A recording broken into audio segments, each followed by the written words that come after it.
Of course, I'm talking about West Ham. Graham Potter's men managed to get a draw away at Aston Villa. We've got Maciek from Poland joining us. So, Maciek, what are your thoughts on how life has started under Graham Potter at the club? Yeah, it's a really good start. With the squad that's full of injuries and it's rather unbalanced, I think the results are pretty good. To get a draw at Villa Park, and especially given that in the second half we could have nicked 3 points. I think it was a good performance. What is the most inspiring so far is how quickly some players bought into his training methods. If you look at Paqueta or Edson Alvarez, they had a poor start of the season under the previous manager, and recently they look, especially Paqueta, he looks like he's back to his best. So I'm really looking forward to the Chelsea game because we should have Bowen and Somerville back in the squad.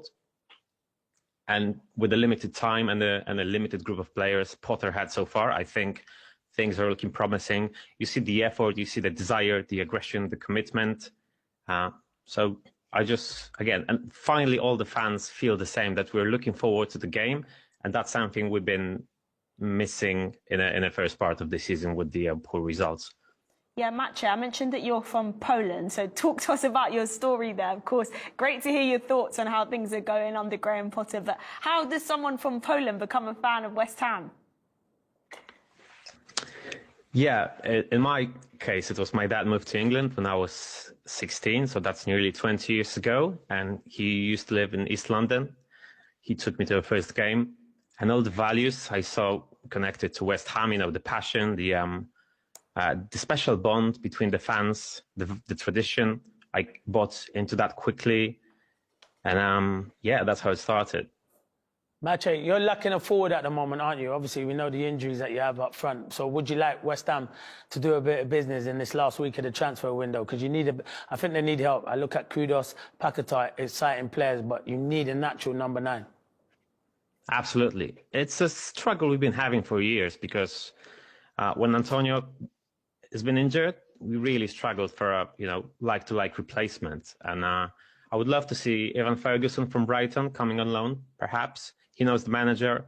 I think he's a good player. He just needs to rebuild his confidence. But we definitely do need a striker. I think we also need a box-to-box midfielder because there's a lot of talent in that midfield, but we're missing that kind of box-to-box who can run and cover ground.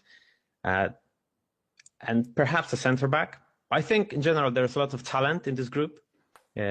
Just the manager needs to, put the pieces together, and I'm quite sure we're going to be successful under Graham Potter. Maciek, you mentioned the next game coming up. It's a London derby against Chelsea. We were talking about Chelsea earlier and their poor run of form, only 1 win in their last 7 in the league. With what you've seen, with those positives you mentioned under Graham Potter, do you feel your side's got enough to try and get a result against them? Oh, definitely. As I mentioned, Bowen and Somerville should be coming back into the squad. I think we have a lot of quality, so I'm quite positive we can at least get a draw. Oh, well, Maciek, thank you so much for joining us. Lovely to hear your story as well, of course, on Fanzone. We love connecting with fans all over the world and your stories of how you've become a fan of your respective club.